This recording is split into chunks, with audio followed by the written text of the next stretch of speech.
Chaque jour, Charles et Carole vous présentent la leçon de l'école du sabbat.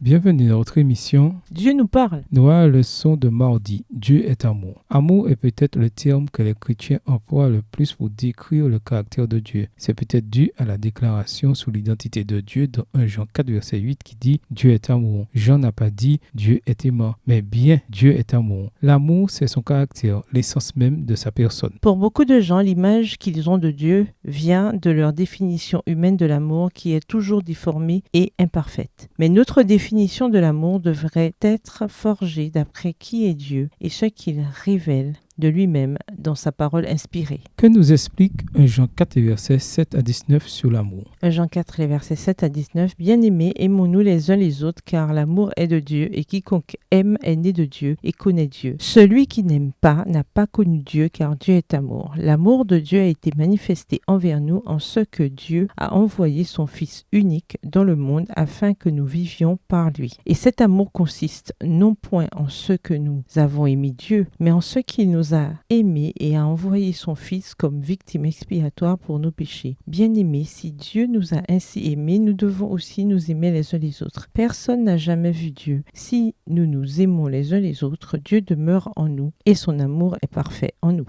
Verset 13. Nous connaissons que nous demeurons en lui et qu'il demeure en nous en ce qu'il nous a donné de son esprit. Et nous avons vu et nous attestons que le Père a envoyé le Fils comme sauveur du monde. Celui qui confessera que Jésus est le Fils de Dieu, Dieu demeure en lui et lui en Dieu. Et nous avons connu l'amour que Dieu a pour nous et nous y avons cru. Dieu est amour et celui qui demeure dans l'amour demeure en Dieu et Dieu demeure en lui. Tel il est, tel nous sommes aussi dans ce monde. C'est en cela que l'amour est parfait en nous afin que nous ayons de l'assurance au jour du jugement. Verset 18. La crainte n'est pas dans l'amour, mais l'amour parfait bannit la crainte. Car la crainte suppose un châtiment et celui qui craint n'est pas parfait dans l'amour. Pour nous, nous l'aimons parce qu'il nous a aimés, le premier. L'amour de Dieu est parfait, libre et profondément relationnel comme le révèle l'invitation répétée de demeurer en lui dans 1 Jean. Parce que nous connaissons l'amour que Dieu a pour nous et nous l'avons cru. Dieu est amour, celui qui demeure dans l'amour demeure en Dieu et Dieu demeure en lui. 1 Jean 4 verset 16. Dieu est amour et il nous a créés à son image. Jean 1 verset 27. Pour aimer et vouloir aimer, en hébreu, l'un des principaux mots pour désigner l'amour est Ezed. Il décrit l'amour de Dieu dans son alliance avec l'humanité, amour qui se manifeste par la loyauté, le caractère protecteur, la constance et la tendresse. L'hébreu et le grec ancien emploient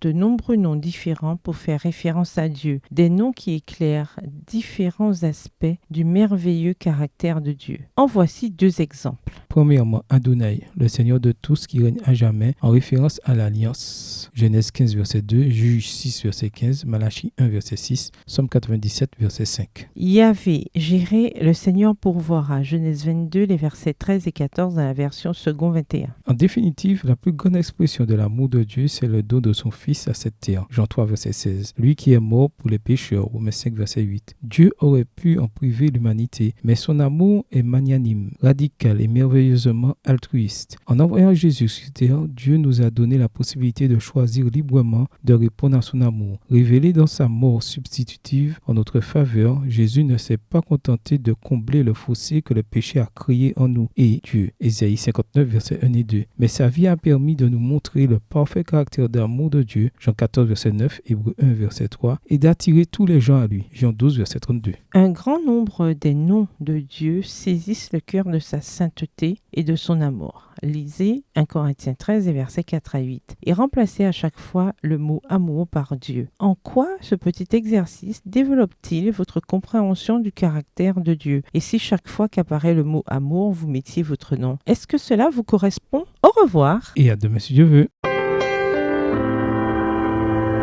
Dieu nous parle. Chaque jour, Charles et Carole vous présentent la leçon de l'école du sabbat.